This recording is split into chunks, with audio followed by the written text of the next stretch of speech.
Trump శాంతి ఒప్పందం break అయింది. Cambodia, Thailand సరిహద్దులో మళ్లీ ఫైర్ స్ప్రెడ్ అయింది. గతంలో జూలైలో 5 రోజుల పాటు తీవ్రంగా జరిగిన ఘర్షణల తర్వాత గ్లోబల్ పీస్ మేకర్స్ జోక్యం చేసుకున్నారు.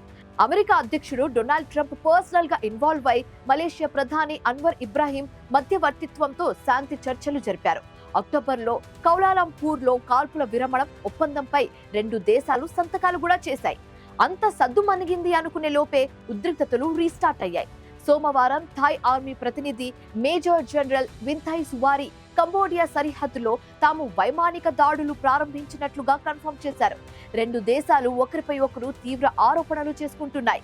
సీజ్ ఫైర్ అగ్రిమెంట్ ను ఉల్లంఘించింది మీరే అంటే మీరే అని బ్లేమ్ గేమ్ స్టార్ట్ చేశారు.